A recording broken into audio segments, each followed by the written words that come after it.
الحمدللہ رب العالمین والصلاة والسلام علی رسولہ الامین وعلی آلہ واصحابہ اجمعین، اما بعد۔ معزز سامعین، السلام علیکم ورحمۃ اللہ وبرکاتہ۔ فاعوذ باللہ السمیع العلیم من الشیطان الرجیم، بسم اللہ الرحمن الرحیم۔ وَاذْكُرْ فِي الْكِتَابِ إِبْرَاهِيمَ إِنَّهُ كَانَ صِدِّيقًا نَبِيًّا۔ صدق اللہ العظیم وصدق رسولہ النبی الکریم ونحن علی ذلک من الشاہدین۔ ساری تعریف، بڑھائی اور بزرگی سزاوار ہے اللہ رب العالمین کے لیے، جو میرا اور آپ کا اور اس پوری کائنات کا تنہا خالق، مالک، رازق اور پروردگار ہے، اور ہزاروں لاکھوں صلاۃ و سلام ہو اللہ کے آخری نبی حضرت محمد مصطفیٰ صلی اللہ علیہ وسلم پر، جنہوں نے اللہ کا آخری پیغام اللہ کے بندوں تک پہنچایا اور اس کا حق ادا کیا۔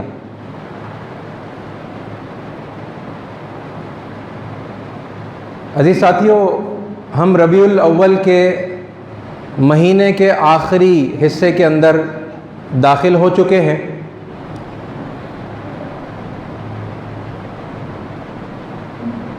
اور اس مہینے میں اللہ کے پیارے نبی صلی اللہ علیہ وسلم کی سیرت کے حوالے سے پچھلے 3 جمعہ میں آپ کے سامنے کچھ پہلو میں نے واضح کیے ہیں، کچھ دہرائے ہیں، جس سے ہماری پیارے نبی صلی اللہ علیہ وسلم کی زندگی کے پہلو ہمارے ذہنوں میں ریفریش ہو جائیں، ہماری یاد دہانی ہو جائے اور ہمارا ایمان تازہ ہو جائے،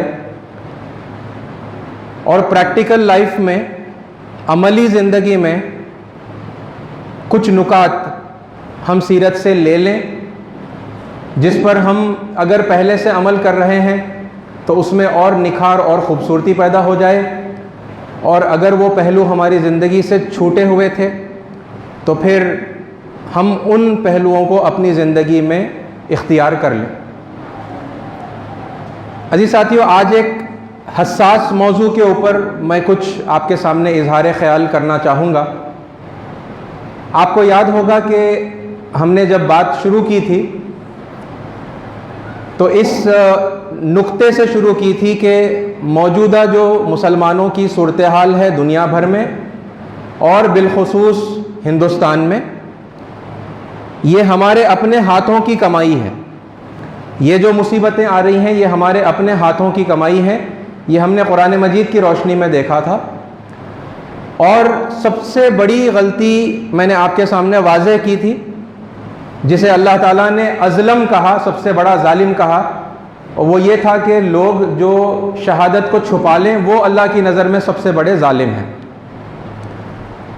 عزیز ساتھیو، اسی کے ذیل میں ہم نے غیر مسلموں سے ہمارے تعلقات کیسے ہونے چاہیے تھے قرآن کی روشنی میں اور سیرت کی روشنی میں، وہ ہم نے دیکھے، اور مسلمانوں سے آپس میں ہمارے کیا تعلقات ہونے چاہیے تھے وہ بھی آپ کے سامنے بات واضح ہوئی۔ یعنی یہ وہ پھر میجر غلطیاں ہیں جو اس بڑی غلطی کے اندر ہے نا ہمیں ملتی ہیں۔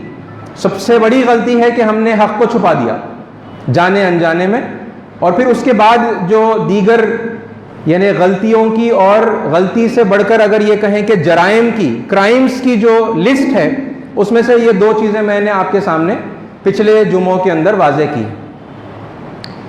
اس میں سے ایک اور جرم کی طرف میں کچھ نشاندہی اس موقع پر کرنا چاہوں گا۔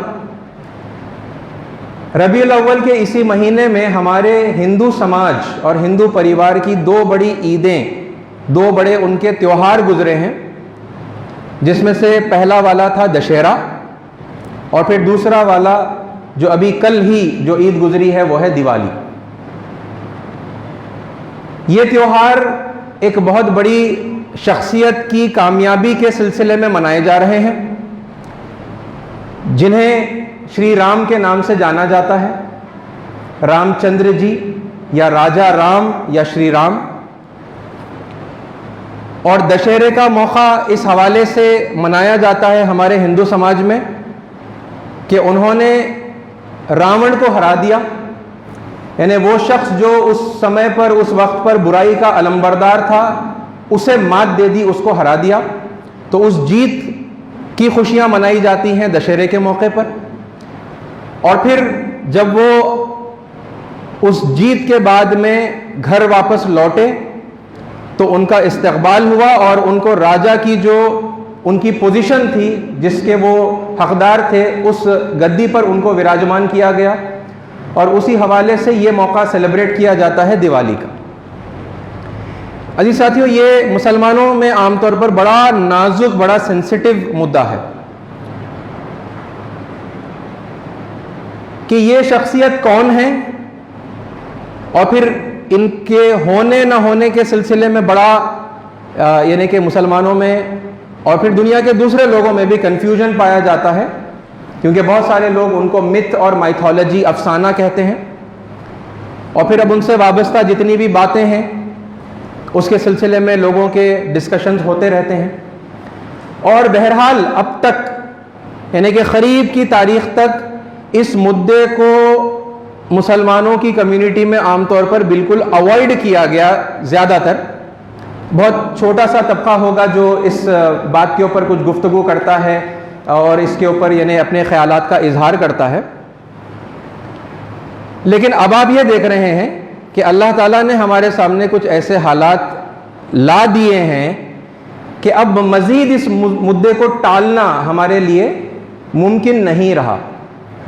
اس مدعے کو لے کر ہندوستان کے بعض مقامات پر فساد بھی ہو رہے ہیں، اور یہ آئے دن بڑھتے جا رہے ہیں، آپ کی میری نظروں میں ہے نا، یہ اخباروں کے ذریعے سے یہ باتیں آ رہی ہیں۔ تو اس مدعے کا کوئی نہ کوئی حل ہونا چاہیے، کوئی اس کے اوپر روشنی ڈال لی جانی چاہیے کہ بھئی آخر یہ کیا معاملہ ہے اور ہندوستان کے مسلمانوں کو کرنا کیا چاہیے۔ تو اسی حوالے سے اب میں آپ کے سامنے قرآن مجید کی روشنی میں کچھ باتیں رکھوں گا۔ دیکھیے، یہ میں نے جیسا کہا کہ نازک ایک مدعا ہے، لوگ بڑے سینسیٹیو ہو جاتے ہیں اور دین کی بہت ساری گہری باتوں کو سمجھے بغیر یعنی کہ دینی جذبے میں آ کر، ایمانی جذبے میں آ کر کسی چیز کی لوگ مخالفت کرتے ہیں۔ تو میں آپ کے سامنے کچھ باتیں ابھی اس موقع پر، کیونکہ ہمارے پاس جمعہ میں زیادہ وقت نہیں ہوتا لمبی تفصیلی باتیں کرنے کا، تو کچھ باتیں جو مختصر ہوں لیکن بات مطلب سمجھ میں آ جائے، بات فائنل ہو جائے، جس حد تک بھی ہم بات کر پائیں میں آپ کے سامنے اس موقع پر رکھوں گا انشاءاللہ۔ دیکھیے، ایک بات ہم اچھی طرح جانتے ہیں، بس یاد دہانی کے طور پر میں آپ کے سامنے ذکر کروں کہ دیکھیے، اللہ کے پیارے نبی محمد صلی اللہ علیہ وسلم اسلام کے پہلے پیغمبر ہیں یا اسلام کے آخری پیغمبر ہیں؟ یہ بڑی مطلب سمپل سی کامن سینس والی بات ہے، لیکن ایک ایسا پوائنٹ ہے جو اکثر مسلمانوں کے ذہنوں سے بھی مس ہو جاتا ہے کہ اللہ کے پیارے نبی صلی اللہ علیہ وسلم اسلام کے فاؤنڈر ہیں، انہی نے اسلام کی بنیاد رکھی آج سے 1400 اور کچھ سال پہلے، یا آپ اسلام کے آخری پیغمبر ہیں؟ تو ایک دم سے بات مطلب واضح کلیئر ہمارے ذہنوں میں ہو جاتی ہے کہ ارے نہیں، رسول اللہ صلی اللہ علیہ وسلم اسلام کے فاؤنڈر نہیں ہیں بلکہ وہ تو اسلام کے آخری پیغمبر ہیں۔ تو جب وہ اسلام کے آخری پیغمبر ہیں تو پھر اس کا مطلب یہ ہوا کہ فاؤنڈر کوئی اور ہوگا۔ تو فاؤنڈر کون ہے؟ تو پتہ چلتا ہے کہ حضرت آدم علیہ السلام فاؤنڈر ہیں۔ بھئی اللہ تعالیٰ کی مرضی کے مطابق زندگی گزارنے کا جو طریقہ ہے اسے عربی میں اسلام کہتے ہیں، ہے نا؟ اور اسلام کے لفظی معنی سرنڈر کرنے کے ہیں، ہے نا؟ اپنے سر کو کسی کے آگے یعنی اللہ کی مرضی کے آگے سر تسلیم خم کرنے کو کہتے ہیں، سر جھکا دینے کو کہتے ہیں، اپنے آپ کو اللہ کی مرضی کے حوالے کر دینے کو اسلام کہتے ہیں۔ اور پھر اس کا ایک اور مطلب پیس اور شانتی بھی ہوتا ہے، امن، ٹھیک ہے؟ تو یہ جو زندگی گزارنے کا طریقہ ہے یہ اللہ تعالیٰ نے انسانیت کو بالکل شروع ہی میں دے دیا تھا۔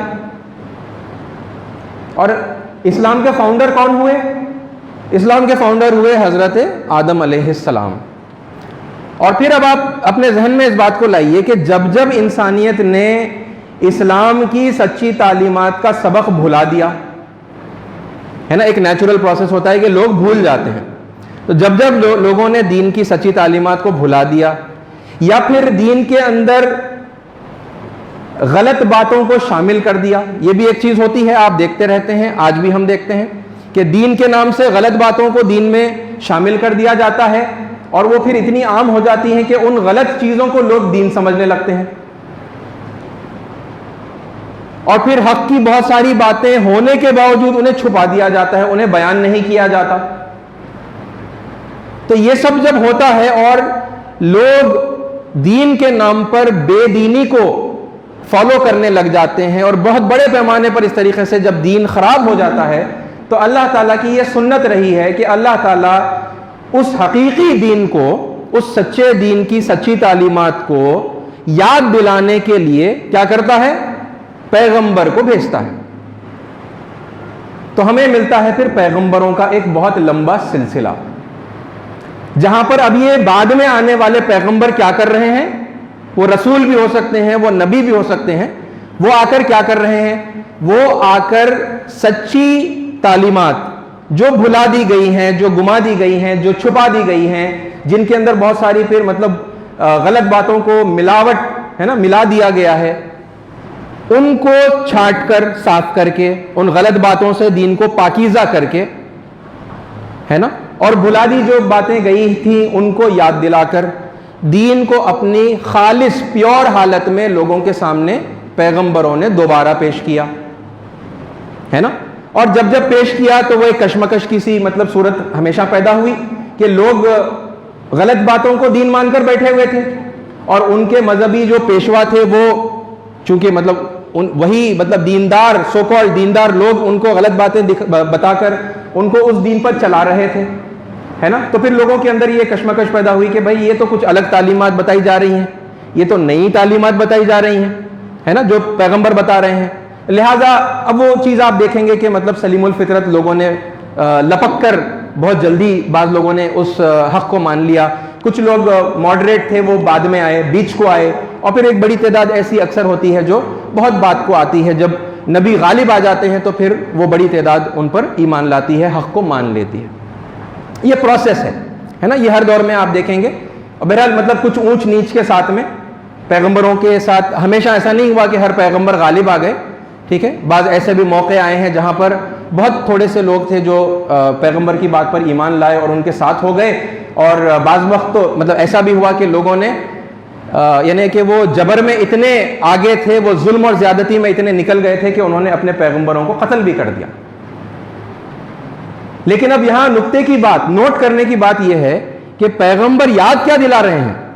کیا پیغمبر آ کر، یعنی ہر بعد میں آنے والا ہر نیا پیغمبر، کیا وہ آ کر پچھلے دین کو کینسل کر رہا ہے، یا پچھلے دین کی تصدیق کر کے، یعنی تصدیق کرنے میں دو چیزیں آتی ہیں، ایک تو پچھلے پیغمبر کی تصدیق ہوگی یا پیغمبروں کی تصدیق ہوگی اگر وہ ایک سے زائد ہیں، کہ بھئی میں ان سب پر ایمان لاتا ہوں، وہ سب سچے تھے، اور دراصل انہوں نے یہ والی تعلیم دی تھی ہے نا، مثلا توحید کی تعلیم دی تھی اور انہوں نے شرک کی تعلیم نہیں دی تھی، یہ جو تم آج کر رہے ہو دین کے نام پر یہ سچی تعلیم نہیں ہے۔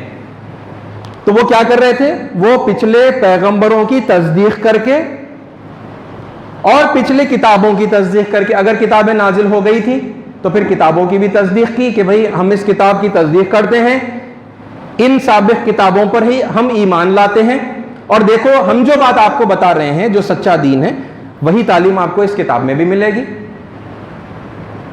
تو یہ انداز تھا ان تمام پیغمبروں کا جنہوں نے آ کر کبھی انسانیت کی پوری تاریخ میں پرانے دین کو کینسل کر کے، پرانے پیغمبروں سے رشتے کو کاٹ کر، پرانی کتابوں سے رشتے کو کاٹ کر نیا دین نہیں دیا، بلکہ انہوں نے پرانے تمام یہ لنکس کو جوڑا، پیغمبروں سے اپنے رشتوں کو جوڑا ہے، اور رشتہ ایسا ویسا نہیں، یعنی نسبی رشتہ تو ہوگا یا نہیں بھی ہوگا، لیکن ایمان کا رشتہ انہوں نے جوڑا، کہا کہ ہم ایمان لاتے ہیں تمام پیغمبروں پر جو ہم سے پہلے گزرے ہیں، اور ہم ایمان لاتے ہیں تمام کتابوں پر جو ہم سے پہلے گزری ہیں، اور ہم جو تعلیم بتا رہے ہیں یہ کوئی ہٹ کر ایک الگ تعلیم کوئی نئی تعلیم نہیں ہے، بلکہ وہی پرانی تعلیم ہے جو پہلے دی گئی تھی. اور یہ دیکھو ثبوت، یہ دیکھو دلیل ہے نا. اس طریقے سے تمام پیغمبروں کا ایک یعنی کہ سلسلہ ہے جس میں ہمیں اجمالاً یہ بات بتائی گئی ہے کہ 1,24,000 پیغمبر اللہ تعالیٰ نے اس دنیا میں بھیجے ہیں.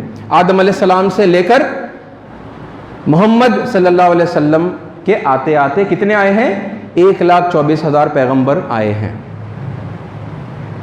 اور اب آپ یہ دیکھیں کہ اللہ کے آخری نبی صلی اللہ علیہ وسلم کی جب بعثت ہوئی، ٹھیک ہے، اب آج سے 1400 سال پہلے اللہ کے آخری نبی صلی اللہ علیہ وسلم عرب کی سرزمین میں مبعوث فرمائے گئے ہیں. اور اب آپ کیا کرنے والے ہیں؟ کیا نبی کریم صلی اللہ علیہ وسلم نے پرانے دین کو کینسل کر کے پرانے تمام پیغمبروں سے رشتوں کو کاٹ کر اور کتابوں سے رشتوں کو کاٹ کر اپنا کوئی نیا دین دیا؟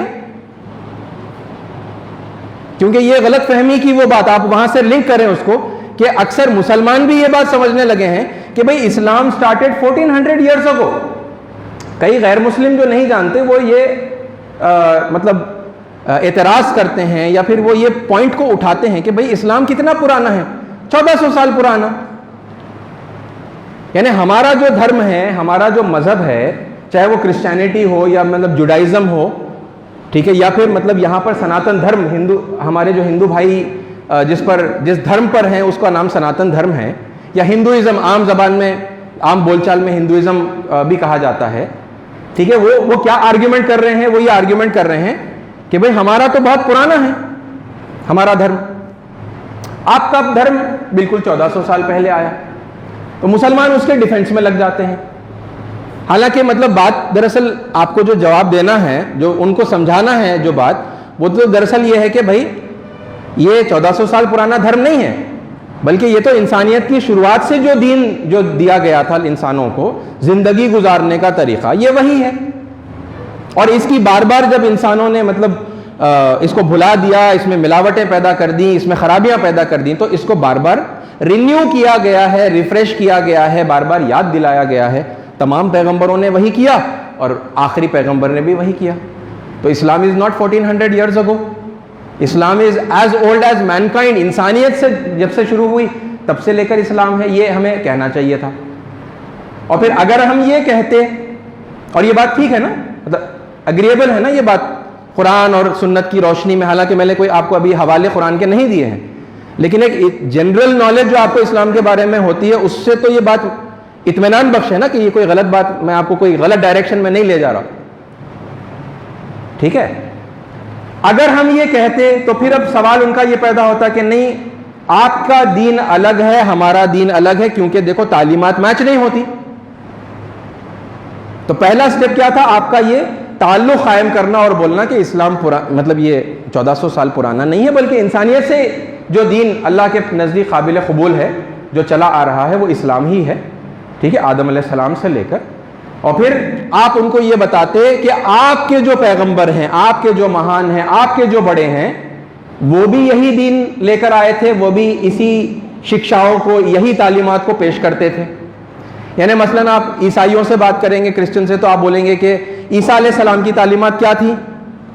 وہ یہی تھی جو محمد صلی اللہ علیہ وسلم نے یاد دلائی ہیں، یہی کہیں گے نا. یا عیسیٰ علیہ السلام کا دین کچھ اور تھا؟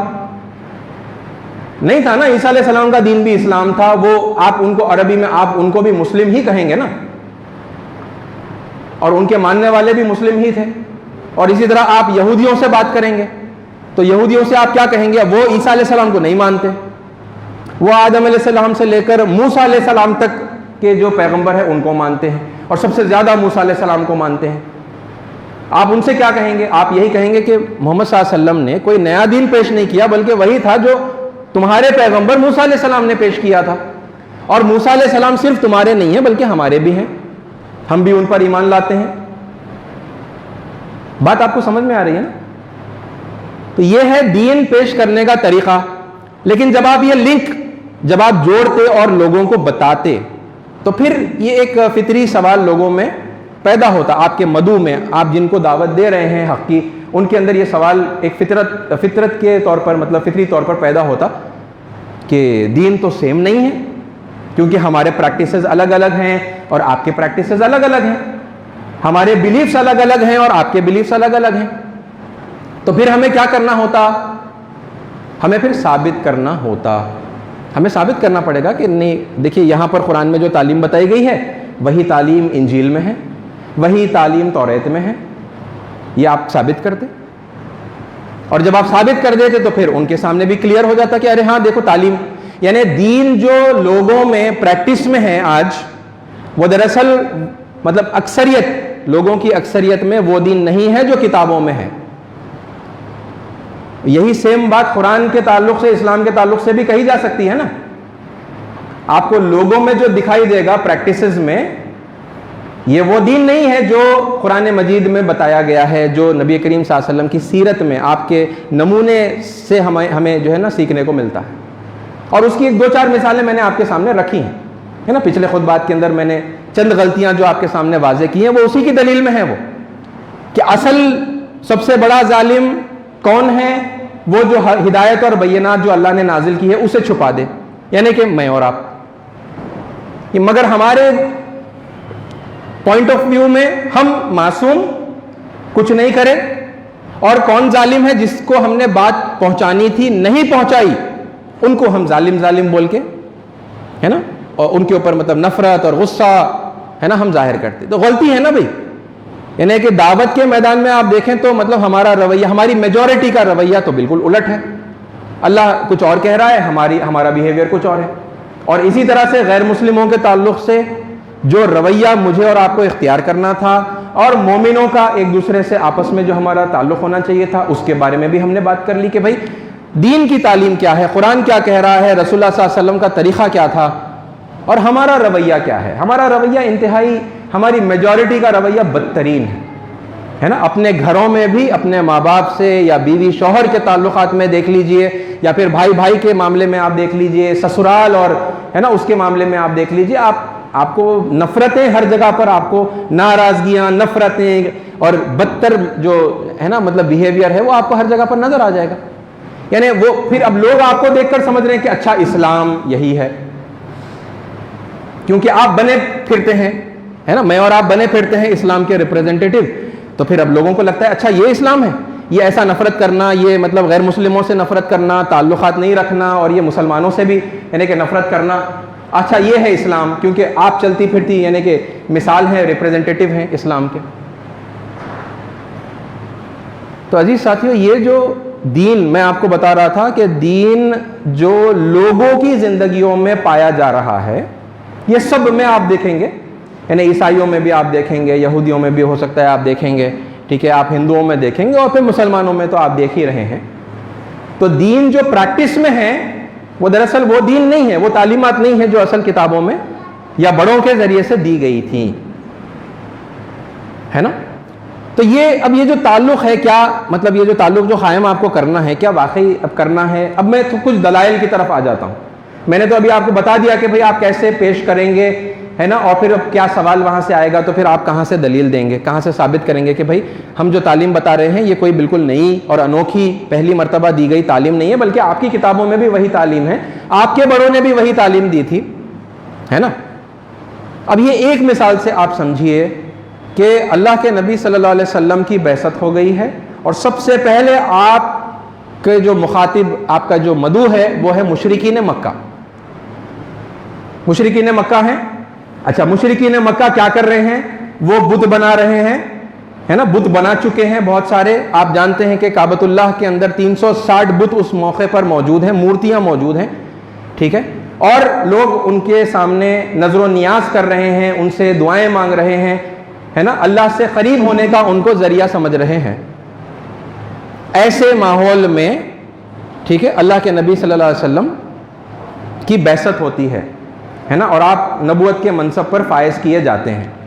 اچھا، اب جب مشرکین مکہ کو رسول اللہ صلی اللہ علیہ وسلم نے سمجھایا کہ دیکھو اللہ ایک ہے، اس کے علاوہ کسی کی بندگی مت کرو، تو مشرکین مکہ نے کیا جواب دیا؟ یعنی کہ بہت کم سلیم الفطرت، اچھی طبیعت والے، صاف ذہن والے تو لوگ پہلے ہی موقع پر ایمان لائے. ہے نا. لیکن پھر آپ یہ دیکھتے ہیں کہ کچھ لوگوں نے مخالفت اختیار کر لی, رسول اللہ صلی اللہ علیہ وسلم کو کنڈیم کرنا شروع کر دیا, ہے نا. اب کنڈیم جب کرنا شروع کر دیا تو پھر اللہ کے نبی صلی اللہ علیہ وسلم نے اللہ تعالیٰ کی ہدایت میں چلتے ہوئے کیا طریقہ اختیار کیا ان سے بات کرنے کا, ان کے سامنے حق کو ثابت کرنے کا. یہ سمجھیے ذرا اس بات. اب مشرکین مکہ اپنی ریلیجس اتھارٹی کے طور پر کسے مانتے تھے؟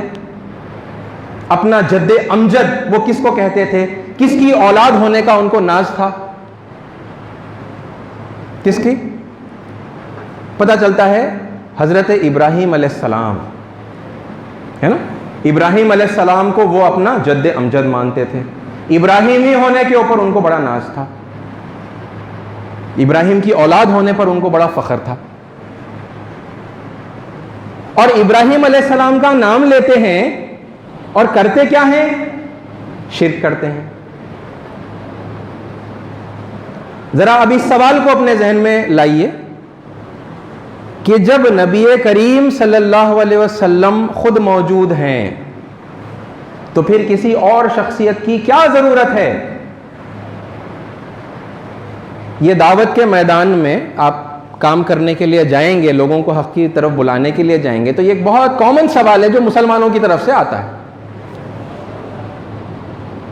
بھئی اللہ کے نبی صلی اللہ علیہ وسلم کی شخصیت موجود ہے اور آپ ایک اسوہ حسنہ ہیں, بیسٹ ایگزامپل ہیں, ٹھیک ہے, اور قرآن مجید موجود ہے, تو پھر ہمیں سابق کتابوں کی کیا ضرورت ہے؟ سابق پیغمبروں کی کیا ضرورت ہے؟ کسی کی کوئی تعلیم کی کیا ضرورت ہے؟ رسول اللہ صلی اللہ علیہ وسلم نے جو بتایا آپ لوگوں کے سامنے پیش کر دیجئے, بات ختم ہو گئی. یہی ایک لاجک آتی ہے نا کہ کسی اور کی ضرورت نہیں ہے جب اللہ کے نبی صلی اللہ علیہ وسلم ہمارے ساتھ ہیں, ان کا اسوہ موجود ہے, ان کی تعلیمات موجود ہیں, ان پر نازل کی گئی کتاب قرآن مجید موجود ہے, اللہ کا کلام. تو پھر جب یہ موجود ہے تو پھر کسی اور کی ضرورت ہی نہیں ہے. ضرورت ہے. یہ کون بتا رہا ہے؟ یہ اللہ بتا رہا ہے. کیونکہ جب لوگوں نے نبی کریم صلی اللہ علیہ وسلم کو بذات خود جھٹلا دیا, رسول اللہ موجود ہے نا ان پرسن, اور لوگوں کو بلا رہے ہیں, اور دیکھنے والے جو اب مشرکین مکہ کو آپ دیکھیں تو ان کے سامنے رسول اللہ صلی اللہ علیہ وسلم کی پوری زندگی گزری ہے کھلی کتاب کی طرح. یعنی پیدا ان کے درمیان میں ہوئے, بچپن ان کے درمیان میں گزرا, جوانی ان کے درمیان میں گزری, وہ رسول اللہ صلی اللہ علیہ وسلم کے ایک ایک معاملے سے واقف ہیں. یہاں تک کہ انہوں نے رسول اللہ صلی اللہ علیہ وسلم کو اتنا پسند کیا, آپ کی امانت داری, آپ کی سچائی کے وہ اتنے قائل تھے کہ انہوں نے خود رسول اللہ صلی اللہ علیہ وسلم کو صادق اور امین کا لقب دیا. لیکن کیا ہوا جب جیسے ہی رسول اللہ صلی اللہ علیہ وسلم نے ان کو حق کی طرف بلایا, ایک خدا کی بندگی کی طرف بلایا, تو ان میں سے بعض لوگوں نے کیا کیا؟ انہوں نے جھٹلا دیا. یہ سب چیزوں کو جاننے کے باوجود انہوں نے جھٹلا دیا اور کہا کہ ہم نہیں مانتے. اور ان کے بہت سارے الگ الگ اعتراضات ہیں, ٹھیک ہے, جیسا مثال کے طور پر قرآن نقل کرتا ہے ان کے اعتراضات کو. ایک اعتراض یہ ہے, اجعل الالہۃ الہا واحدا, کیا اس نے سارے معبودوں کی جگہ پر ایک ہی خدا بنا ڈالا؟ یہ ان کا اعتراض ہے. اللہ تعالیٰ نے قرآن میں اس کو ریکارڈ کیا ہے. اجعل الالہۃ, الہا مطلب الہ کی جمع ہے, یہ ہمارے اتنے سارے جو معبود ہیں ان سب کو اس نے ایک ہی خدا بنا ڈالا, یعنی وہ سب نہیں ہے, خالی اب ایک خدا ہے. ان ھذا لشیء عجاب, یہ تو بڑی عجیب بات ہے. تو ان کو یہ بات بڑی عجیب لگی, ہے نا. انہوں نے اس طریقے سے اپنا اعتراض پیش کیا, اور کیا کیا؟ نبی کریم صلی اللہ علیہ وسلم کو ریجیکٹ کیا, آپ کا انکار کیا. اب آپ کا انکار یعنی رسالت کا انکار ہے, آپ کے اوپر نازل ہونے والے کلام قرآن مجید کا انکار ہے نا. تو انہوں نے جب انکار کیا تو اب اللہ تعالیٰ, اب آپ دیکھیے اللہ تعالیٰ کیا کر رہا ہے. اللہ تعالیٰ نبی کریم صلی اللہ علیہ وسلم کے ذریعے سے انہیں مطمئن کرنے, ان کے سامنے حق کو ثابت کرنے کے لیے کیا کر رہا ہے؟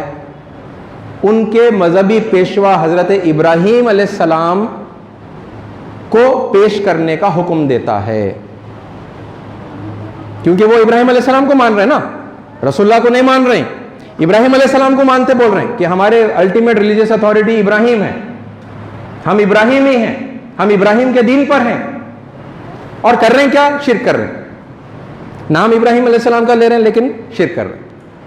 تو اب یہ میکینزم ہے، دیکھیے یہ طریقہ ہے بات کرنے کا جو اللہ تعالیٰ سکھا رہا ہے اپنے نبی کو، اور نبی کریم صلی اللہ علیہ وسلم اسے کر رہے ہیں کہ ان کے سامنے ابراہیم علیہ السلام کا تذکرہ کیا ہے نا. وَإِذْ قَالَ إِبْرَاهِيمُ لِأَبِيهِ وَقَوْمِهِ إِنِّي بَرَاءٌ مِّمَّا تُشْرِكُونَ. یاد کرو. اب دیکھیے یاد دلایا جا رہا ہے، اور بڑی مطلب کامن سینس کی بات ہے. کیا آپ کسی کو کوئی ایسی بات یاد دلا سکتے ہیں جو اسے ہرگز یاد نہیں آ سکتی؟ کوئی بات انسان اس طرح سے بھول گیا ہے اور سماج اس طرح سے بھول گیا ہے کہ انہیں یاد نہیں آ سکتی وہ بات. ویسی کوئی بات آپ یاد دلا سکتے ہیں انہیں؟ یاد دلانے کا مطلب کیا ہے؟ ان کو بات یاد آئے گی، یاد آ سکتی ہے بڑی آسانی سے، تبھی یاد دلائی جائے گی نا. اللہ تعالیٰ یاد دلا رہا ہے نا. وَإِذْ یاد کرو. کیا یاد کرو؟ وَإِذْ قَالَ إِبْرَاهِيمُ. یاد کرو جب ابراہیم علیہ السلام نے کہا لِأَبِيهِ وَقَوْمِهِ، اپنے والد سے کہا، اپنے باپ سے کہا اور اپنی قوم سے کہا انی براء مما تشرکون، میں بیزار ہوں ان سب سے جن کو تم اللہ کے ساتھ شریک کرتے. الا الذی فطرنی، سوائے اس ذات کے جس نے مجھے پیدا کیا. فإنہ سیہدین، وہی میری ہدایت بھی کرے گا. یہ بات آپ کو کچھ اس کا میکینزم سمجھ میں آ رہا؟ اللہ کے نبی صلی اللہ علیہ وسلم موجود ہیں بنفس نفیس، آپ لوگوں کو دعوت دے رہے ہیں. آپ سے بہتر دائی تو کوئی ہوگا نہیں نا. دائی اعظم اللہ کے پیارے نبی صلی اللہ علیہ وسلم لوگوں کو بلا رہے ہیں، اور کچھ بدماشوں نے اللہ کے نبی صلی اللہ علیہ وسلم کا انکار کیا. یعنی حق کو، میں بدماش کیوں کہہ رہا ہوں بدماش؟ کیونکہ حق کو سمجھنے کے باوجود، یعنی انہوں نے پہچان لیا کہ یہ آخری پیغمبر ہیں، یہ سچے ہیں، ان کی دعوت سچی ہے، لیکن پھر بھی انہوں نے اپنے دنیاوی فائدوں کے لیے جھٹلایا اور رسول اللہ صلی اللہ علیہ وسلم کو ریجیکٹ کیا اور کہا کہ یہ کیا تم عجیب باتیں کر رہے ہو، اتنے سارے ہمارے معبود ہیں اور تم نے ایک ہی خدا بنا ڈالا، یہ تو بڑی عجیب بات ہے نا. اور انہوں نے یہ بھی کہا ما سمعنا بہذا فی الملت الاخرہ، ہم نے پچھلے ہمارے بڑوں میں، بزرگوں میں کبھی یہ بات نہیں سنی جو تم بتا رہے ہو، یعنی ایک خدا کی بندگی، ہم نے کبھی یہ بات ہمارے بڑوں میں نہیں سنی. ٹھیک ہے، تو یہ آپ اعتراض کی نوعیت بھی سمجھے کہ کون اس طرح کے اعتراضات کرتے ہیں. تو اللہ تعالیٰ اس موقع پر کیا کر رہے ہیں؟ جب انہوں نے رسول اللہ کو ماننے سے انکار کر دیا تو بات ثابت کرنا ہے نا. ماننا نہیں ماننا، ماننے پر کوئی جبر نہیں ہے، کوئی آپ زبردستی کسی سے منوائیں گے نہیں، لیکن ذمہ داریوں میں ایک ذمہ داری ہماری یہ ہے کہ بات ثابت کر دی جائے. آپ ایسے پروف، ایسے ایویڈنس ان کے سامنے رکھ دیں کہ پھر ان کے پاس حجت کی کوئی گنجائش باقی نہ رہے. وہ کیا طریقہ تھا؟ اللہ تعالیٰ کیا یاد دلا رہا ہے؟ رسول اللہ صلی اللہ علیہ وسلم موجود ہونے کے باوجود کس کا ذکر ہو رہا ہے؟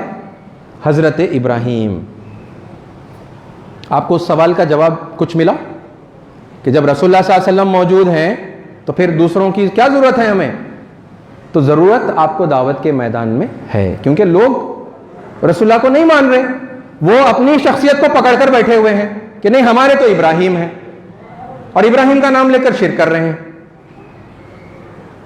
تو انہیں بتایا جا رہا ہے کہ یاد کرو جب ابراہیم علیہ السلام نے کیا کہا تھا اپنے باپ سے اور اپنی قوم سے کہ میں بیزار ہوں ان سب سے جن کی تم پرستش کرتے ہو، ہے نا، جن کو تم اللہ کے ساتھ شریک کرتے ہو. انی براء مما تشرکون الا الذی، سوائے اس ذات کے، فطرنی، جس نے مجھے پیدا کیا، فإنہ سیہدین، وہی مجھے ہدایت کرے گا. یعنی توحید. اب توحید یاد دلائی جا رہی ہے. اب آپ پوری سیرت جتنا بھی آپ جانتے ہیں یا آپ بعد میں جا کر کھنگال لیجئے گا، آپ مطالعہ کریے، پڑھیے، ریسرچ کریے، کسی ایک مشرکین مکہ میں سے کسی ایک فرد کا یہ جواب آیا کہ نہیں ابراہیم تو مشرک تھے، ابراہیم نے کبھی نہیں کہا کہ وہ تمام خداؤں سے بیزار ہیں، آپ جھوٹ بول رہے ہیں؟ کسی کا ایسا کوئی اعتراض آیا؟ کسی نے اس بات کو چیلنج کیا کہ نہیں آپ یہ جو بات یاد دلا رہے ہیں ہمیں یاد نہیں ہے، یا دراصل آپ جو یاد دلا رہے ہیں وہ ایسا نہیں تھا، وہ ایسا تھا، اس ابراہیم تو مشرک ہی تھے؟ آپ کو یہ جواب ملے گا؟ نہیں ملتا یہ جواب، کیونکہ یہ جواب ہے نہیں. جو چیز ہے نہیں وہ نہیں بیان کی جا سکتی ہے نا.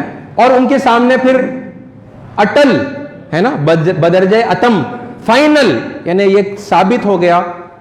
بہت سارے موقع ہیں، بہت ساری باتیں ہوئی، میں نے ایک آپ کے سامنے مطلب یہ مثال رکھی، ٹھیک ہے. یہ فائنل کنکلوزیولی یہ بات ثابت ہو گئی کہ ابراہیم علیہ السلام بھی توحید کی دعوت پیش کر رہے تھے، اور محمد صلی اللہ علیہ وسلم جو بات پیش کر رہے تھے وہ بھی توحید کی. یہی بات الگ الگ موقعوں پر اللہ تعالیٰ الگ انداز میں بھی بیان کرتا ہے، جیسے کہ ان ھذا لفی الصحف الاولیٰ. یہی بات، یہ جو محمد صلی اللہ علیہ وسلم پیش کر رہے ہیں، یہی بات پہلے کے صحیفوں میں موجود ہے. صحف ابراہیم و موسیٰ، ابراہیم کے صحیفوں میں بھی موجود ہے، موسیٰ کے صحیفوں میں بھی موجود ہے. یعنی اسکرپچرل ایویڈنس، صحیفہ مطلب اسکرپچر. تو ابراہیم علیہ السلام کا صحیفہ، اس میں بھی یہی بات ہے جو میں بتا رہا ہوں، اور پھر ابراہیم علیہ السلام کے واقعات میں بھی وہی بات ہے، ان کی سیرت میں بھی وہی بات ہے. یہ ہے طریقہ بات کرنے کا اور اپنے پیش کردہ حق کو ثابت کرنے کا، کیونکہ یہ حق پہلی بار نہیں آیا ہے نا. یہ حق ہمیشہ سے اللہ تعالیٰ نے انسانوں کو دیا ہوا ہے. پیغمبروں کی لمبی تاریخ ہے، 1,24,000 پیغمبر بتائے جاتے ہیں. قرآن میں صرف 25 کا نام ہے، لیکن قرآن میں جن کا نام لیا گیا ان کے ذریعے سے ہمیں یہ اصول بتا دیا گیا ہے، یہ رول بتا دیا گیا ہے کہ آپ جب دنیا میں پھیل جائیں گے. اب دیکھیے رسول اللہ صلی اللہ علیہ وسلم کدھر مبعوث ہوئے، یعنی آپ ہیں تو پوری دنیا کے لیے پیغمبر اور آخری رسول، لیکن آپ نے پریکٹیکلی اپنا جو رول انجام دیا وہ کہاں دیا؟ پوری دنیا میں دیا. رسول اللہ ہندوستان بھی آئے تھے، رسول اللہ چائنا بھی گئے تھے، رسول اللہ صلی اللہ علیہ وسلم امریکہ بھی گئے تھے دعوت دینے، نہیں گئے تھے نا. آپ مبعوث فرمائے گئے عرب کی سرزمین پر. وہاں جو لوگ آپ کے مخاطب تھے ان سے بات کر کے اللہ تعالیٰ نے وہ طریقہ سکھا دیا کہ آپ جہاں پر بھی جائیں گے، جو بھی لوگ آپ کو ملیں گے، تو آپ کو یہی طریقے سے بات کرنا ہے. مشرکین مکہ نے جب آپ کی بات نہیں مانی تو ان کے کون تھے بڑے؟ ابراہیم علیہ السلام. تو ابراہیم علیہ السلام کے حوالے سے بتایا گیا کہ دیکھو وہ بھی توحید کی دعوت دے رہے تھے. ایک ایشور واد کہتے ہیں اسے، ہے نا، ایک ہی ایشور کی اپاسنا کرنا، ایک ہی اللہ کی بندگی کرنا، وہ بھی اسی کی دعوت دے رہے تھے. عیسائیوں کے پاس گئے، بعض عیسائیوں نے جب رسول اللہ صلی اللہ علیہ وسلم کو نہیں مانا تو ان سے کہا گیا دیکھو مریم علیہ السلام اور پھر عیسیٰ علیہ السلام، کیونکہ مریم علیہ السلام کی بہت یعنی بڑی حیثیت سے انہوں نے مطلب ان کو بنا لیا تھا، ہے نا. خدائی کے اندر، الوہیت کے اندر مریم علیہ السلام کو انہوں نے شریک کر دیا تھا. عیسیٰ علیہ السلام کو بھی انہوں نے خدا کے ساتھ شریک کر لیا تھا، خدا کا بیٹا اور خدا بنا لیا تھا، ٹرینٹی کا کانسیپٹ بنا لیا تھا. ان سے کیا کہا گیا کہ دیکھو عیسیٰ علیہ السلام نے بھی وہی بات بتائی، دیکھو انجیل میں بھی وہی ہے. یہ کیوں؟ جب اللہ کے نبی صلی اللہ علیہ وسلم موجود ہیں تو پھر دوسرے نام کیوں؟ تو یہ کامن سینس کی بات ہے، یہ آپ سمجھیں، انسان کی سائیکالوجی کو آپ سمجھیں کہ وہ کچھ شخصیتوں کو اپنے سے مطلب چمٹ کر بیٹھا ہوا ہے. وہ کہتا ہے کہ نہیں میں یہ شخصیتوں کو ہی مانتا ہوں، میں دوسروں کو نہیں مانتا. تو پھر اللہ تعالیٰ اس بات کا لحاظ کرتے ہوئے کیا کرتے ہیں کہ اسی شخصیت کے حوالے سے حق بات ثابت کر دیتے ہیں، ہے نا. تو یہ طریقہ بات کرنے کا، لوگوں کے سامنے حق بات پیش کرنے کا، اور اس میں جھگڑا نہیں ہوگا. جب آپ جا کر عیسائیوں سے کہیں گے کہ ہم عیسیٰ علیہ السلام پر ایمان لاتے ہیں تو وہ آپ سے جھگڑا کرے گا. آپ ان سے کہیں گے انجیل پر ہمارا ایمان ہے نا، ایمان اللہ تعالیٰ کی تمام کتابوں پر ہمارا ایمان ہے نا، تمام پیغمبروں پر ہمارا ایمان ہے. آپ جا کر ان سے کہیں گے کہ بھئی ہمارا ایمان ہے، آپ کی کتاب پر ہم ایمان رکھتے ہیں. آپ بتائیے وہ جھگڑا کریں گے آپ سے، یا ان کو تعجب ہوگا، وہ حیرت کریں گے اور آپ سے محبت کریں گے؟ ارے ہم تو سمجھ رہے تھے کہ آپ ہماری کتاب کو کینسل کرتے ہیں، آپ ہماری کتاب کو کنڈیم کرتے ہیں، آپ عیسیٰ علیہ السلام کو کنڈیم کرتے ہیں، اور آپ ان کے مقابلے میں قرآن لائے ہیں اور ان کے مقابلے میں محمد صلی اللہ علیہ وسلم کو لائے ہیں. ان کو جب پتہ چلے گا کہ آپ تو ایسا ویسا کوئی رشتہ نہیں بلکہ ایمان کا رشتہ آپ رکھتے ہیں، تو پھر ان کے دلوں پر کیا اثر گزرے گا؟ پھر ان کے دل نرم ہوں گے. پھر آپ جب ان کو بتائیں گے کہ دیکھو یہ کوئی نئی تعلیم نہیں ہے، قرآن میں جو دی گئی بائبل میں بھی وہی ہے، انجیل میں بھی وہی ہے، محمد صلی اللہ علیہ وسلم نے جو بتایا عیسیٰ علیہ السلام نے بھی وہی بتایا تھا، تو پھر ان کے سامنے حق واضح ہوگا اور ان کی قبول کرنے کی جو مطلب اس کے جو چانسز ہوں گے وہ بہت بڑھ جائیں گے، کیونکہ ان کے دل نرم ہوں گے. ہر کوئی قبول نہیں کرے گا. میں نے جیسا کہا آپ کو، آپ سیرت میں بھی دیکھتے ہیں کہ ہٹ دھرمی کرنے والے لوگ ہٹ دھرمی کریں گے، لیکن وہ بہت تھوڑے سے ہو جائیں گے. اور جب تک عوام الناس یہ بات نہیں جانتی اور ان کے انفلوئنس میں رہتی ہے تو وہ لوگوں کو انفلوئنس کر کے آپ کے خلاف بھڑکائیں گے، جیسا مشرکین مکہ نے بھڑکایا تھا لوگوں کو رسول اللہ صلی اللہ علیہ وسلم کے خلاف، عیسائیوں نے بھڑکایا تھا، یہودیوں نے بھڑکایا تھا۔ تو عزیز ساتھیوں، یہ طریقہ ہے بات کرنے کا، اور اس طریقے کے حوالے سے میں اپنی بات ختم کر رہا ہوں۔ یہاں ہندوستان میں، کیونکہ میں نے اسی سے اپنی بات کا آغاز کیا تھا، آپ میں سے بہت سارے نہیں تھے، میں اس بات کو دہرا دوں کہ یہاں پر کچھ بڑی شخصیات پائی جا رہی ہیں۔ شری رام پائے جا رہے ہیں، شری کرشن پائے جا رہے ہیں، اور شری رام کے حوالے سے اسی ربیع الاول کے مہینے میں 2 ان کے تیوہار گزرے ہیں، دشہرا اور دیوالی۔ اور اب میرے اور آپ کے لیے یہ جو پاسبلٹی ہے اگنور کرتے ہوئے چلے جانے کی، اب تک اگنور کر رہے تھے نا کہ بھئی آپ ان کا تذکرہ ہی مت کرو، آپ اوائڈ کر دو، یہ اوائڈ کرنے کے موقع میرے اور آپ کے لیے بند ہوتے چلے جا رہے ہیں۔ اور آپ دیکھ رہے ہیں کہ کیسے حالات بگڑتے چلے جا رہے ہیں۔ نارتھ انڈیا کی آپ کے پاس خبریں تو پہنچ ہی رہی ہوں گی، ٹھیک ہے، جس چیز سے ہم آپ کو پچھلے 6-7 سالوں سے وارن کر رہے ہیں، میں کر رہا ہوں پرسنلی، ٹھیک ہے، پھر میرے اور اساتذہ ہیں وہ تو مطلب اور پہلے سے وارن کر رہے ہیں۔ یہ ہماری غلطیوں کے نتیجے میں یہ مصیبتیں ہم پر آ رہی ہیں اور اپنے لپیٹ میں لے رہی ہیں۔ اللہ سزا دینے پر تل گیا ہے ہمارے جرائم کی وجہ سے۔ تو عزیز ساتھیوں، یہ اس طرف آپ کو توجہ دلانا مقصود تھا۔ یہ جو بڑی شخصیتیں ہیں جو یہاں پائی جاتی ہیں، ان کو ہم نے اب تک ایسے ہی اگنور کرتے ہوئے مطلب معاملہ کیا ہے، لیکن اب آپ کے پاس وہ مطلب موقع ختم ہو رہا ہے کہ آپ اگنور کر کے آگے بڑھ جائیں۔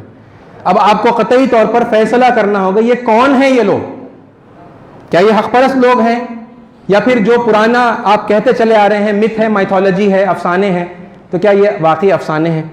جبکہ قرآن میں اللہ آپ کو بتا رہا ہے کہ وَلِكُلِّ أُمَّةٍ رَسُولٌ، ہر امت میں ہم نے رسولوں کو مبعوث کیا، وَلِكُلِّ قَوْمٍ ہاد، ہر قوم میں ہادی آئے، اور رسول اللہ صلی اللہ علیہ وسلم کی احادیث سے مل رہا ہے کہ 1,24,000 پیغمبر اللہ تعالیٰ نے ہر جگہ پر جہاں انسانیت تھی وہاں پر اللہ نے بھیجا ہدایت کے لیے۔ یہاں آپ کو یعنی وہ تو ایمان ہم لانے کا دعویٰ کر رہے ہیں، 1,24,000 مان لے رہے بغیر نام معلوم ہوئے، 1-2 نام جو آپ کے سامنے آ گئے تو اس کے بارے میں لے کر ہم بڑے ٹینشن میں آ جاتے، نہیں یہ نام تو نہیں ہے، یعنی وہ 1,24,000 کے نام آپ کو نہیں معلوم، لیکن یہ 2 نام آ گئے تو یہ 2 تو نہیں ہو سکتے۔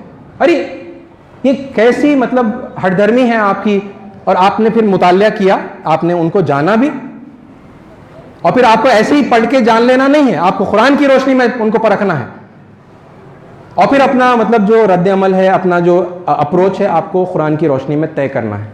اس اپروچ کے بارے میں، اپروچ کیسی ہے، میں نے ابراہیم علیہ السلام کے حوالے سے ایک مثال سے آپ کو سمجھایا، جو تھوڑی سی ڈیٹیل میں نے دی، اور پھر اشارے دیے ہیں حضرت موسیٰ، حضرت عیسیٰ، حضرت مریم علیہ السلام کے۔ عزیز ساتھیوں، یہاں پر بھی وہی اپروچ کو سیکھ کر قرآن کی روشنی میں پرکھنے کے بعد آپ کو یہاں کی بڑی شخصیتوں کے لیے اسی اپروچ کو اختیار کرنا ہوگا۔ آپ کریں گے تبھی آپ لوگوں کے سامنے جا کر بات کرنے کا آپ کو کچھ موقع ملے گا، ورنہ بات کرنے کا موقع بھی بہت جلد بند ہو جائے گا۔ دعوت کرنا ہے نا، دعوت نہیں کرنے کے نتیجے میں یہ مصیبت آ گئی ہے، سب سے بڑی غلطی، وہ دعوت بھی کرنے کا موقع پھر آپ کے لیے باقی نہیں رہے گا۔ تو بہت سیریس بات ہے، غور کریں سنجیدگی کے ساتھ، ٹھنڈے دل کے ساتھ۔ بہت آسان ہے، کوئی اتنا مشکل پیچیدہ مسئلہ نہیں ہے کہ ہمیں سمجھ میں نہ آئے، بہت آسانی سے سمجھ میں آ جائے گا۔ اللہ تعالی ہمیں حق بات کو سننے کی، اس پر عمل کرنے کی اور دوسروں تک پہنچانے کی توفیق عطا فرمائے۔ آمین۔ وآخر الدعوانا الحمدللہ رب العالمین۔ جو حضرات سنتیں نہیں پڑھیں سنتیں پڑھ لیں۔